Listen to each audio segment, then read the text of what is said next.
Banned compost secrets. How rebel gardeners create super soil while everyone else obeys the rules.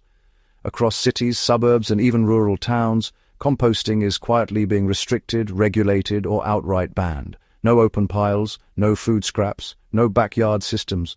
Officials cite pests, smells, zoning laws, or so-called public health concerns.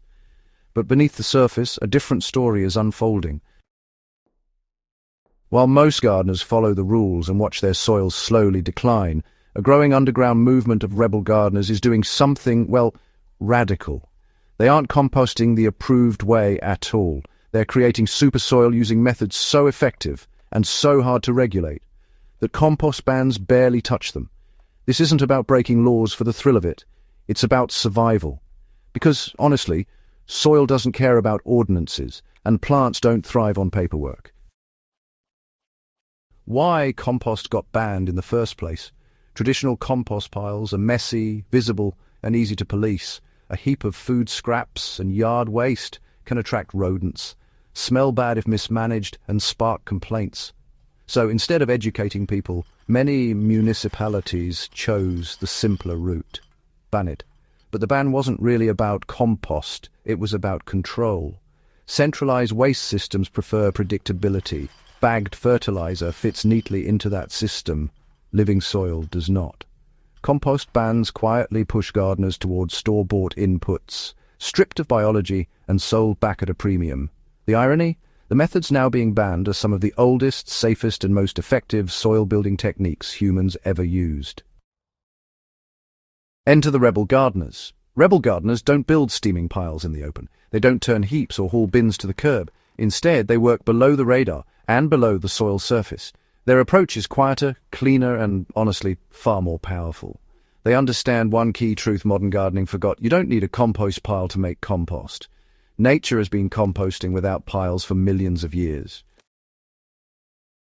So let's talk about the invisible compost method. The core rebel technique is really quite simple: compost where you grow. Instead of piling up waste, gardeners just chop their scraps finely and bury them shallowly under a bit of mulch or soil. Microbes, fungi, worms and bacteria take it from there, out of sight, odor-free and pest-resistant. There's no pile, no smell, no violation. Because decomposition happens underground, it sidesteps the very problems compost bans were designed to address. There's nothing to see, nothing to complain about, and nothing for inspectors to point at. Mulch is the legal loophole, and honestly, it's brilliant. Mulch is allowed almost everywhere, and rebel gardeners make the most of that. They layer leaves, straw, wood chips, or even shredded cardboard directly on their beds. Under that protective blanket, organic matter slowly breaks down, feeding soil life all winter long. This method really mimics forest floors, not backyard bins. And, well, forests have never needed compost permits. Over time, mulch becomes humus. Dark, rich, stable, organic matter that holds nutrients, water, and life. Microbes replace the pile. The real secret isn't the scraps, it's the microbes. Rebel gardeners brew simple fermented liquids using plant material, water, and sugar sources like molasses. These microbial teas speed up breakdown underground, turning buried waste into plant food in just weeks instead of months.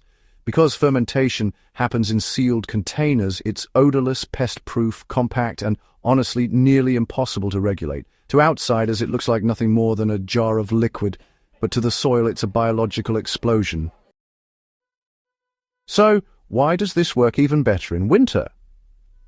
Ironically, these banned adjacent methods actually shine most during the colder months. Mulch acts as an insulator for the soil, trapping microbial heat beneath the surface. Fermented liquids can wake up dormant bacteria, and buried organic matter feeds fungi that, believe it or not, remain active even when it's chilly out there. While most conventional gardeners are just waiting for spring, rebel gardeners are quietly building fertility. By the time planting season arrives, their soil is already alive, loose and packed with nutrients, without needing a single bag of fertilizer.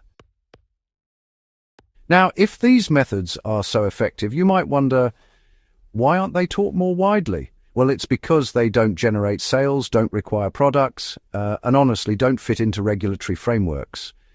These approaches empower individuals instead of larger systems. You can't easily tax, brand, or control underground soil biology, can you? So rather than teaching alternatives, institutions simply banned the visible methods and ignored the invisible ones. But rebel gardeners, they just kept going. The result of all this? True super soil. The soil produced by these methods isn't just fertile, it's resilient.